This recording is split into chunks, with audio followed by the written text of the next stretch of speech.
Hello friends, welcome to my channel exam Yatra. तो स्वागत है आपका मेरे चैनल पर एग्ज़ाम यात्रा पर। तो एग्ज़ाम यात्रा में आज मैं लेके आई हूँ आपके लिए प्रेसिडेंट आज का हमारा टॉपिक है प्रेसिडेंट। तो इसके बारे में हम कुछ डिटेल में चर्चा करेंगे, A to Z सारी चीज़ें इसके बारे में जानेंगे। आज के बाद आपको कभी भी प्रेसिडेंट पर सर्च करने की या फिर ढूंढने की या फिर उसके रिलेटेड कुछ पढ़ने की ज़रूरत नहीं पड़ेगी, क्योंकि इस वीडियो में मैं पूरा आपको कि उससे रिलेटेड जितने भी क्वेश्चन बनते हैं एग्ज़ाम्स में मैं सारे क्लियर करवाऊंगी आप लोगों को। तो देखते हैं। तो पहले मैं बात कर लेती हूँ राष्ट्रपति के बारे में। किस में बताया गया है कि राष्ट्रपति होना चाहिए। तो हमारे यहाँ पर कोई भारतीय प्रशासन में कोई भी पद हो तो उस सब के बारे में किस में वर्णन किया गया है? संविधान में। किस में बताया गया है? हमारे यहाँ भारतीय प्रशासन में जितने भी पद हैं, उनसे संबंधित जितने भी नियम हैं, उनकी शक्तियाँ हैं, वो उन सब का वर्णन किस में किया गया है? संविधान में। संविधान में क्या आर्टिकल दिए हुए हैं? क्या दिए गए हैं? अनुच्छेद। प्रत्येक आर्टिकल सब अलग अलग चीज़ों से संबंधित है। किसी में राष्ट्रपति के बारे में बताया गया है, किसी में प्रधानमंत्री के बारे में बताया गया है, हर एक पद के बारे में बताया गया है। जितने भी पद होते हैं, मुख्यमंत्री के बारे में, राज्यपाल के बारे में और उनकी शक्तियों के बारे में, हमारे मौलिक अधिकारों के बारे में, हमारे कर्तव्यों के बारे में, सारा कुछ किस में दिया गया है? संविधान में। तो मैंने जाना कि इस संविधान में बताया गया है कि हमारे यहाँ पर एक राष्ट्रपति होना चाहिए। तो आइए राष्ट्रपति से संबंधित सारे क्वेश्चन करते हैं। पहले से रिलेटेड बेसिक जानकारी हम जान लेते हैं। तो आज का हमारा टॉपिक क्या है? राष्ट्रपति।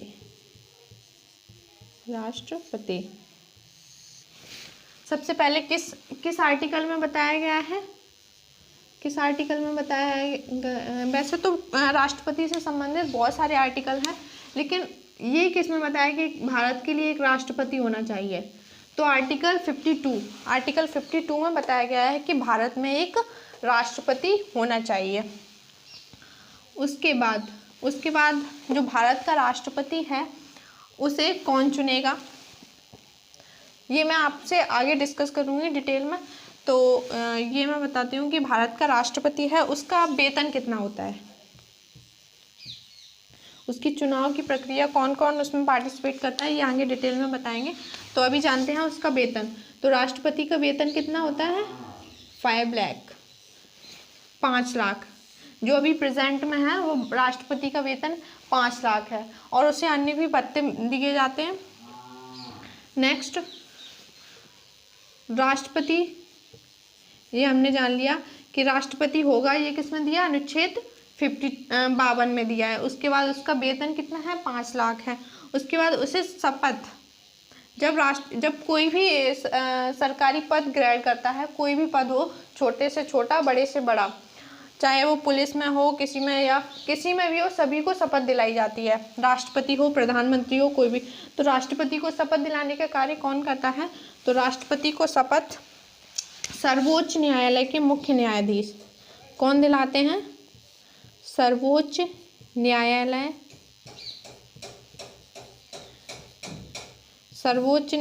के मुख्य न्यायाधीश,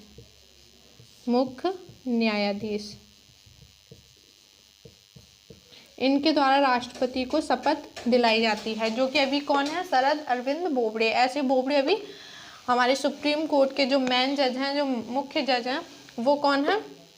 शरद अरविंद बोबड़े। उसके बाद शपथ दिला दी। उसके बाद जानते हैं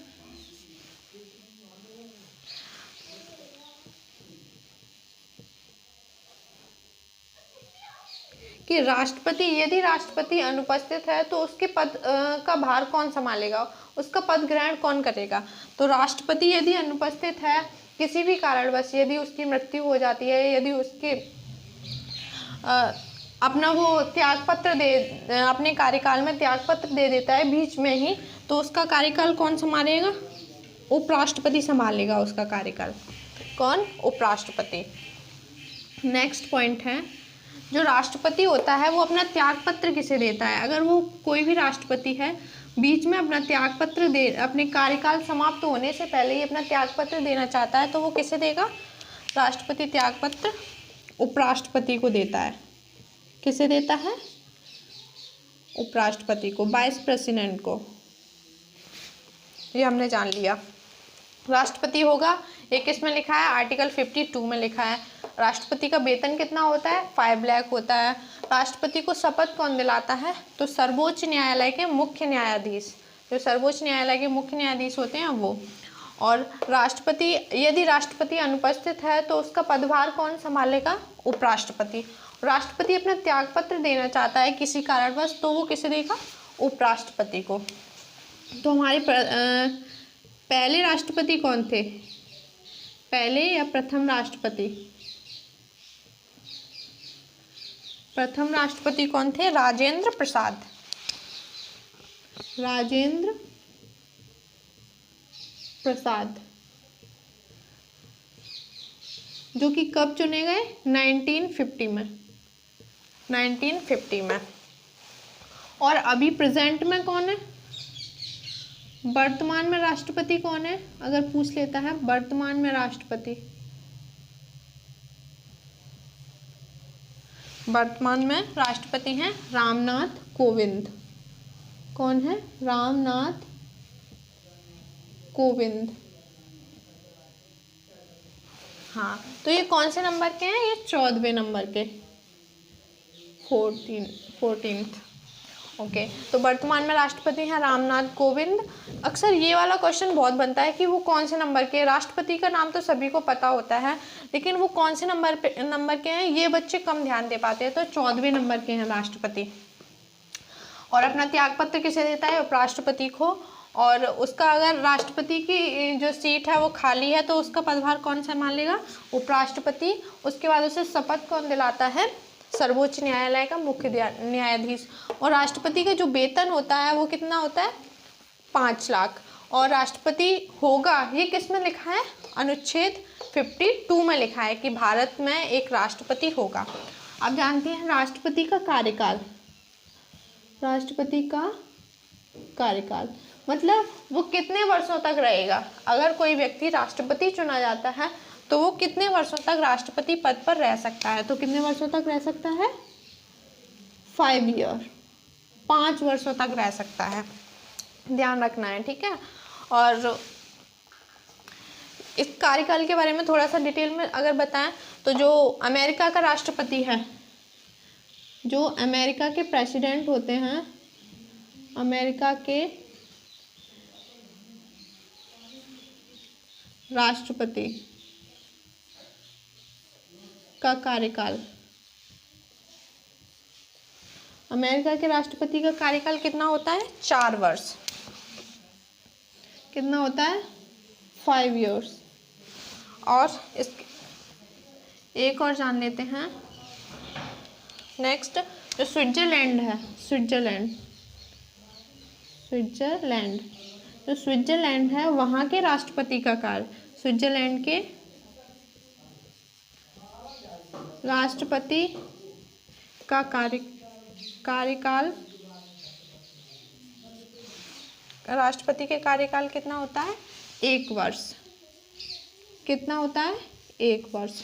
तो हमने जाना ये 3 फैक्ट्स आप लोगों को याद रखने हैं। जो भारत का राष्ट्रपति है उसका कार्यकाल होता है 5 वर्ष। जो अमेरिका के राष्ट्रपति होते हैं उनका कार्यकाल होता है 4 वर्ष। और जो स्विट्जरलैंड के राष्ट्रपति हैं उनका कार्यकाल होता है 1 वर्ष। एक और फैक्ट जानते हैं हम अपने राष्ट्रपति, जो भारत के राष्ट्रपति हैं उनके बारे में। जो भारत का राष्ट्रपति है वो कितनी भी बार चुना जा सकता है। यदि कोई व्यक्ति चाहता है कि वो 1 से अधिक बार राष्ट्रपति चुना जाए तो वो चुना जा सकता है। लेकिन अमेरिका के राष्ट्रपति में क्या होता है, जो अमेरिका का राष्ट्रपति कोई भी व्यक्ति है, यदि वो अमेरिका का राष्ट्रपति है तो वो सिर्फ 2 बार चुना जा सकता है। कितनी बार? 2 बार।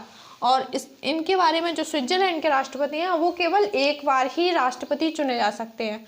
मतलब यदि कोई व्यक्ति स्विट्जरलैंड का राष्ट्रपति चुना जाएगा तो फिर दूसरी बार वो नहीं चुना जाएगा, और इसमें केवल 2 बार चुना जा सकता है। और लेकिन भारत में ऐसी व्यवस्था है कि कोई भी व्यक्ति कितनी बार भी राष्ट्रपति बन सकता है। तो हमने छोटे से फैक्ट्स जाने उसके बारे में। थोड़े थोड़े अब इनके बारे में डिटेल में चर्चा करेंगे। आइए डिटेल में देखते हैं।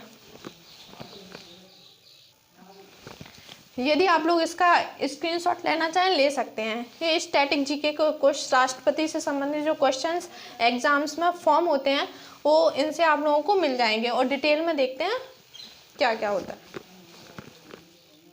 तो फ्रेंड्स देखिए, राष्ट्रपति पद के लिए क्या क्या योग्यताएं होनी चाहिए वो मैंने अब डिटेल में लिख के दिया है। अब आप लोग देखिए, तो सबसे पहले कोई भी व्यक्ति कब राष्ट्रपति बनने के योग्य है तो उसमें ये सारी क्वालिटीज़ होनी चाहिए, तभी वो भारत का राष्ट्रपति चुना जा सकता है। सबसे पहले वह भारत का नागरिक हो। ऐसा नहीं है कि किसी भी देश के नागरिक आके यहाँ पे भारत के राष्ट्रपति के चुनाव को लड़ सकते हैं और राष्ट्रपति बन सकते हैं। सबसे पहले तो वो भारत का नागरिक होना चाहिए, भारत का नागरिक होना चाहिए। सेकंड, वह 35 वर्ष की आयु पूरी कर चुका हो, तो उसकी जो एज है वो 35 वर्ष हो, 35 वर्ष कंप्लीट कर लिए हो, या तो इतनी हो या इससे ज़्यादा भी हो सकती है, तो भारत का राष्ट्रपति चुने जाने के योग्य होता है। थर्ड, लोकसभा की सदस्यता का पात्र हो। इसका मतलब है जो व्यक्ति है जो राष्ट्रपति का चुनाव लड़ने जा रहा है उसमें वो सारी क्वालिटीज़ होनी चाहिए जो लोकसभा के सदस्य में होती हैं। जो एक लोकसभा के सदस्य बनने के लिए जो सारी क्वालिटीज़ की आवश्यकता पड़ती है वो सारी राष्ट्रपति में पहले से ही निहित हो। फोर्थ, वह लोकसभा का, राज्यसभा का तथा विधानसभा का, इन तीनों में से किसी का भी सदस्य ना हो। इंटरेस्टिंग फैक्ट क्या है इसमें देखना, वह लोकसभा की जो योग्यता है वो सारी रखता हो लेकिन वो लोकसभा का सदस्य ना हो, ये ध्यान रखना है। वह लोकसभा, राज्यसभा तथा विधानसभा इनमें से किसी का भी सदस्य ना हो और उसमें क्वालिटीज़ वो किसकी हो, लोकसभा सदस्य बनने की सारी क्वालिटीज़ हो उसमें। नेक्स्ट है, किसी भी लाभ के पद पर ना हो, मतलब इसका किसी भी वो सरकारी लाभ के पद पर ना हो। तो ये सारे योग्यताएं उसकी, वह भारत का नागरिक हो, 35 वर्ष की आयु पूरी कर चुका हो, लोकसभा की सदस्यता का पात्र हो, मतलब उसमें ये सारी क्वालिटीज़ हों जो लोकसभा सदस्य बनने के लिए चाहिए होती हैं। और उसके बाद लोकसभा, राज्यसभा तथा विधानसभा किसी का भी सदस्य ना हो। उसके बाद किसी भी लाभ के पद पर ना हो। ये सारी क्वालिटीज़ होंगी अगर किसी व्यक्ति में तो वो राष्ट्रपति बनने के योग्य है। अब राष्ट्रपति का चुनाव हो गया। नेक्स्ट, उसकी शक्तियाँ। जब वो एक व्यक्ति राष्ट्रपति बन जाता है, मैंने आगे बता दिया आप लोगों को कि जब कोई राष्ट्रपति चुना जाता है तो उसे शपथ कौन ग्रहण करवाता है, सर्वोच्च न्यायालय के मुख्य न्यायाधीश। अब जब कोई व्यक्ति राष्ट्रपति बन जाता है तो उसके पास कुछ शक्तियाँ भी आती हैं। तो उसके पास कौन कौन सी शक्तियाँ आती हैं, वित्तीय शक्तियाँ, न्यायिक शक्तियाँ, सैन्य शक्तियाँ, आपातकालीन शक्तियाँ। जो वित्त विधेयक है, जो धन विधेयक है, वो किसके, राष्ट्रपति के अनुमति से ही पेश किया जाता है। उसके पास वित्तीय शक्तियाँ होती हैं। नेक्स्ट है न्यायिक शक्तियाँ।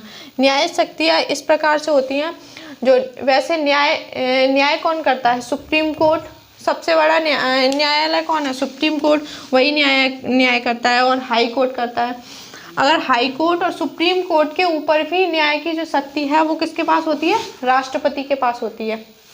अगर कोई व्यक्ति है और उसने अपना केस हाई कोर्ट में करवाया, हाई कोर्ट में जब वो उसे न्याय मिलता है तो वो उससे संतुष्ट नहीं है, तो उसके बाद वो अपना न्याय अपने केस को वो सुप्रीम कोर्ट में ले जाता है। वहाँ पर भी जो न्याय मिलता है उससे भी सुप्रीम कोर्ट में यदि किसी व्यक्ति को फांसी की सज़ा सुना दी गई, जब सुप्रीम कोर्ट का जो निर्णय होता है वो अंतिम निर्णय होता है, उसको सभी मानते हैं, लेकिन सुप्रीम कोर्ट के ऊपर भी एक निर्णायक और होता है, राष्ट्रपति होता है वो। अगर किसी व्यक्ति को सुप्रीम कोर्ट के द्वारा मौत की सज़ा सुना दी जाती है, मृत्यु दे दी जाती है, तो फिर वो राष्ट्रपति के पास जाकर अपनी जो मृत्यु की सज़ा है उसको टलवा सकता है।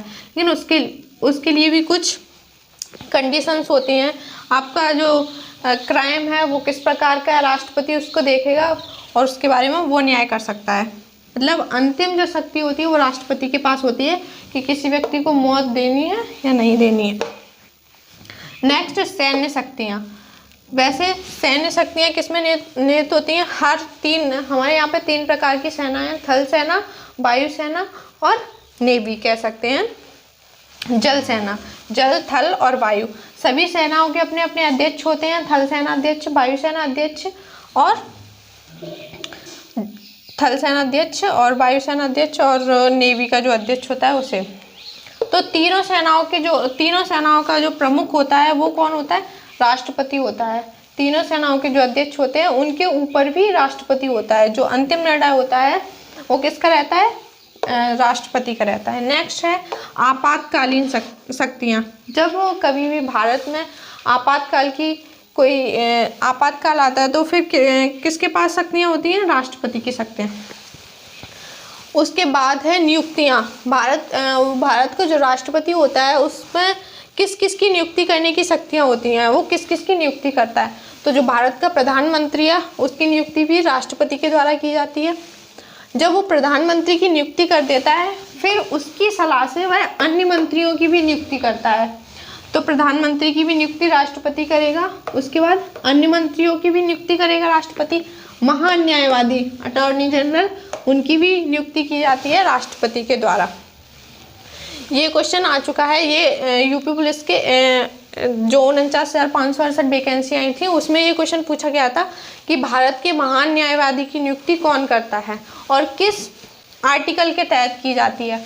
तो जो भारत का महान न्यायवादी है, जो अटॉर्नी जनरल है, उसकी नियुक्ति आर्टिकल 76 के अनुसार की जाती है। और कौन करता है? राष्ट्रपति करता है। तो ये ध्यान रखना है कि भारत के राष्ट्रपति के द्वारा किस किस की नियुक्ति की जाती है? प्रधानमंत्री की और अन्य जो भी मंत्री हैं, महान न्यायवादी की, नियंत्रक एवं महालेखा परीक्षक की भी नियुक्ति कौन करता है? राष्ट्रपति। मुख्य चुनाव आयुक्त, चुनाव का जो कार्यभार है वो किसके हाथों में होता है? किस प्रकार कराने हैं सारे चुनाव, क्या क्या जितनी भी जिम्मेदारी होती है चुनाव की वो किसकी होती है? मुख्य चुनाव आयुक्त। एक मुख्य चुनाव आयुक्त होता है और 2 या 3 अन्य चुनाव आयुक्त होते हैं, उनकी भी नियुक्ति राष्ट्रपति के द्वारा की जाती है। उसके बाद सभी राज्यों के राज्यपालों की नियुक्ति किसके द्वारा की जाती है? राष्ट्रपति के द्वारा। जो राज्यपाल होते हैं सभी राज्यों में उसकी नियुक्ति भी प्रेसिडेंट करता है। नेक्स्ट यूपीएससी के अध्यक्ष, जो कि अभी कौन है? सुनील अरोड़ा। लोक सेवा आयोग के अध्यक्ष हैं, उनकी भी नियुक्ति कौन करता है? राष्ट्रपति के द्वारा की जाती है। नेक्स्ट है वित्त आयोग के अध्यक्ष। वित्त आयोग के अध्यक्ष की नियुक्ति भी प्रेसिडेंट के द्वारा की जाती है। फिर नेक्स्ट और सबसे इम्पोर्टेंट, तीनों सेनाओं के अध्यक्षों की नियुक्ति भी थल सेना अध्यक्ष, जो आर्मी है, जो उसके जो मैन होते हैं, चीफ होते हैं, उन सब की नियुक्ति आर्मी, एयरफोर्स और नेवी तीनों की प्रेसिडेंट के, तीनों के जो अध्यक्ष होते हैं उनकी नियुक्ति प्रेसिडेंट के द्वारा की जाती है। फिर आते हैं जो आपातकालीन, जो मैंने यहाँ पे शक्तियाँ बताई हैं वो यहाँ पे थोड़ा सा डिटेल में बता दी मैंने। ये देखना है कि जो आपातकाल की घोषणा है वो 3 तरह से की जाती है। एक तो राष्ट्रीय आपातकाल की घोषणा, जो किस आर्टिकल में दिया गया है इसके बारे में? आर्टिकल 352 में, आर्टिकल 352 में बताया गया है कि राष्ट्रीय आपातकाल की घोषणा होगी, वो भी किसके द्वारा की जाएगी? प्रेसिडेंट के द्वारा। और राष्ट्रपति आपातकाल की घोषणा अब तक कितने बार? 3 बार की जा चुकी है। और पहली बार किस सन में की गई थी? 1962 में। राष्ट्रीय आपातकाल की घोषणा पहली बार 1962 में की गई, उसके बाद 1971 में की गई और उसके बाद 1975 ईस्वी में की गई। फिर आता है दूसरा राष्ट्रपति शासन। यदि किसी भी राज्य का संवैधानिक तंत्र, जो व्यवस्था है, वो असफल हो जाती है तो वहाँ पे राष्ट्रपति शासन लागू किया जाता है। तो अभी सबसे लास्ट टाइम किस राज्य में किया गया था? जम्मू कश्मीर राज्य में अभी राष्ट्रपति शासन लगा हुआ था कुछ दिनों पहले। तो राष्ट्रपति शासन किस आर्टिकल में बताया गया है? 354। आर्टिकल 354 में बताया गया है कि भारत के राज्यों में राष्ट्रपति शासन लगाया जा सकता है। कम से कम 6 महीने का लगता है। जो राष्ट्रपति शासन है वो कम से कम 6 महीने का लगता है और अधिक से अधिक कितने? 3 वर्ष के लिए। राष्ट्रपति शासन को 3 वर्ष से ज़्यादा बिल्कुल भी नहीं लगाया जा सकता है किसी भी स्थिति में। कम से कम 6 महीने का लगेगा। अगर किसी राज्य में राष्ट्रपति शासन लागू कर दिया गया है तो फिर कम से कम वो 6 महीने तक कंटिन्यू रहेगा। उसके बाद अधिकतर अगर 6-6 महीने करके लगाया जाता है, ये नहीं कि 6 महीने का लगा दिया, बोल दिया कि पूरे 3 साल तक राष्ट्रपति शासन लगेगा, ये नहीं, पहले 6 महीने का लगा दिया, फिर उसके बाद अगर वहाँ पे व्यवस्था ठीक नहीं होती है, परिस्थितियाँ ठीक नहीं होती, उसके बाद 6 महीने का फिर से लगाया जाएगा, 1 साल हो जाएगा, उसके बाद फिर 6 महीने का लगाया जाएगा, 6-6 महीने करके लगाते हैं। तो अधिकतम कितने साल का लग सकता है? वेरी इंपॉर्टेंट क्वेश्चन, ध्यान रखना है, अधिकतम 3 वर्ष के लिए लगाया जा सकता है। नेक्स्ट है वित्तीय आपातकाल। तो धन से संबंधित अगर जो देश है उसमें कोई प्रॉब्लम होती है तो फिर वित्तीय आपातकाल की घोषणा की जाती है। तो किस आर्टिकल के तहत की जाती है? 360 आर्टिकल 360 के तहत वित्तीय आपातकाल की घोषणा की जाती है। और तीनों आपातकाल की घोषणा करने का अधिकार सिर्फ और सिर्फ किसे होता है? प्रेसिडेंट को होता है। राष्ट्रीय आपातकाल, वित्तीय आपातकाल और राष्ट्रपति शासन। तो किस आर्टिकल में किस आर्टिकल के तहत ये तीनों लगाए जाते हैं, ये ध्यान रखना है। राष्ट्रीय आपातकाल 352, राष्ट्रपति शासन किस आर्टिकल के तहत? 354, और वित्तीय आपातकाल 360, तीनों ध्यान रखने हैं। और वो किस किस की नियुक्ति करता है?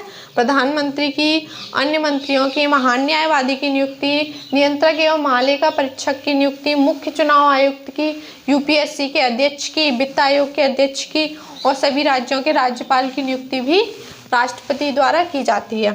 तो ये सारी शक्तियाँ हैं। नेक्स्ट जानते हैं,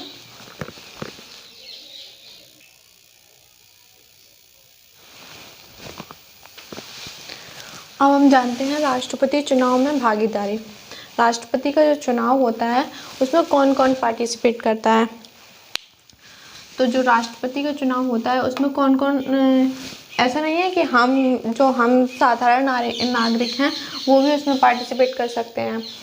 तो जो लोकसभा के निर्वाचित सदस्य होते हैं वो उसमें पार्टिसिपेट कर सकते हैं, करते हैं। लोकसभा के निर्वाचित सदस्य, राज्यसभा के निर्वाचित सदस्य और राज्य विधानसभाओं के निर्वाचित सदस्य। जो यहाँ पे मैंने निर्वाचित क्यों लिखा है? क्योंकि जो लोकसभा है और जो राज्यसभा है उसमें 2 प्रकार के सदस्य होते हैं, एक निर्वाचित और एक मनोनीत। तो जो मनोनीत होते हैं वो तो खुद राष्ट्रपति करता है, तो केवल जो निर्वाचित होते हैं वही राष्ट्रपति के चुनाव में हिस्सा ले सकते हैं। तो जो लोकसभा के निर्वाचित सदस्य होते हैं वो भाग लेंगे, राज्यसभा के निर्वाचित सदस्य वो भाग लेंगे, और जो राज्य विधानसभाओं के सदस्य हैं वो भाग लेंगे। और इसके अलावा जो केंद्र शासित प्रदेश हैं, दिल्ली और पुदुचेरी, ये 2 ऐसे केंद्र शासित प्रदेश हैं जिसमें विधानसभा है, तो ये दोनों भी उसमें अपना पार्टिसिपेट करते हैं। तो इनके दिल्ली और पुदुचेरी विधानसभाओं के जो निर्वाचित सदस्य हैं वो भी इसमें भागीदारी करते हैं। तो ये इतने लोग हैं जो राष्ट्रपति चुनाव में हिस्सा लेते हैं, मतलब इनके द्वारा ही राष्ट्रपति का चुनाव किया जाता है, केवल इतने लोग ही उसको चुनते हैं। उसके बाद जब चुनाव हो गया तो उसके बाद राष्ट्रपति के पास कुछ पावर होती हैं। मैंने आप लोगों को बताया इससे पहले कि न्यायिक शक्तियाँ उसके पास होती हैं, वित्तीय शक्तियाँ होती हैं, आपातकाल के समय जो शक्तियाँ होती हैं वो राष्ट्रपति के पास होती हैं। इसके विपरीत एक ये वीटो पावर और होता है। राष्ट्रपति के पास 3 तरह के वीटो पावर होते हैं। वीटो पावर मीन्स होता है निषेधाधिकार। निषेधाधिकार मतलब किसी भी चीज़ से मना करना। तो अगर राष्ट्रपति चाहता है किसी भी चीज़ पर, ये आवश्यक नहीं कि वो हर चीज़ जो भी उससे कहा जाए वो हर चीज़ के लिए अपनी सहमति दे। तो 3 तरह से उसके पास वीटो पावर होती हैं। वो अगर नहीं चाहता है कि मैं इस पर अपनी असहमति दूँ तो वो असहमति दे सकता है। तो जब भी कोई विधेयक, जब भी कोई कानून बनता है तो या तो लोकसभा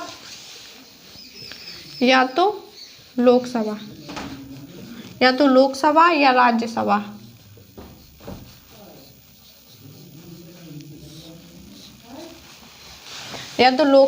राज्यसभा, इनके सदस्यों द्वारा जब भी कोई कानून, जैसे अभी कृषि बिल आया है तो पहले ये विधेयक के रूप में जाएगा। जब भी कानून बनेगा तो पहले इसका नाम क्या रहेगा? विधेयक। किसके रूप में? विधेयक के रूप में। या तो लोकसभा के किसी भी लोकसभा के सदस्यों द्वारा भेजा जाएगा या राज्यसभा के सदस्यों द्वारा भेजा जाएगा।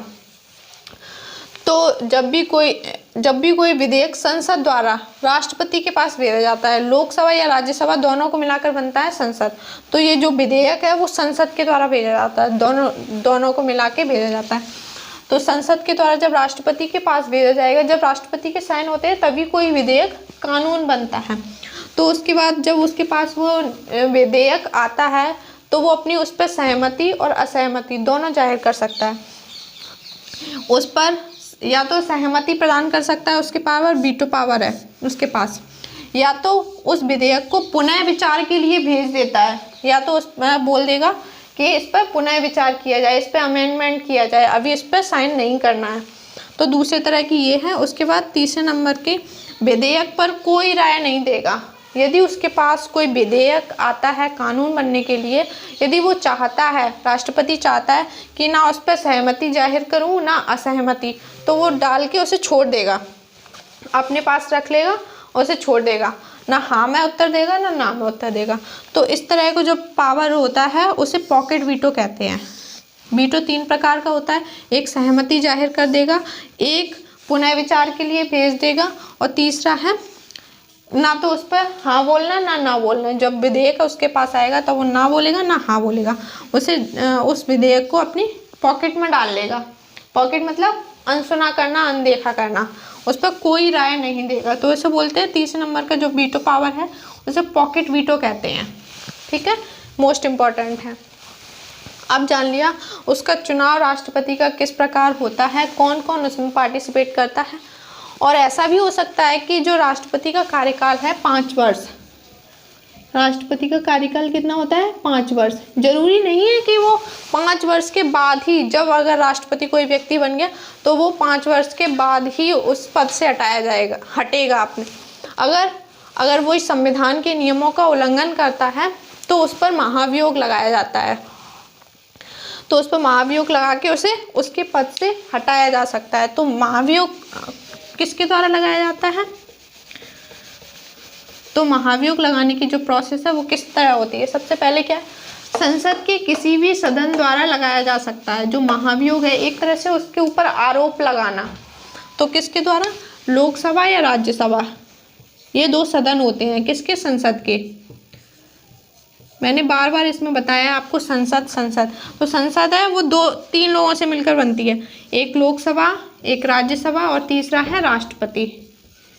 क्या? राष्ट्रपति। जब ये तीनों लोग एक साथ होते हैं तो उसे बोलते हैं संसद। तो लोकसभा, राज्यसभा, जो लोकसभा है उसे निम्न सदन बोलते हैं, निम्न सदन, और जो राज्यसभा है उसे उच्च सदन बोलते हैं, उच्च सदन।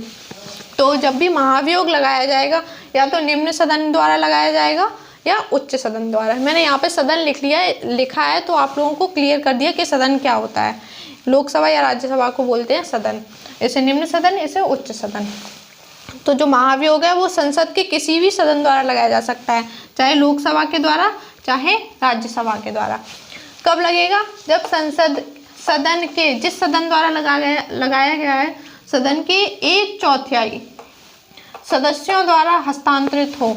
जितने भी इसमें जितने भी सदस्य हैं, इसके सदस्यों की संख्या कितनी होती है? 552 होती है। और राज्यसभा के सदस्यों की संख्या होती है 250।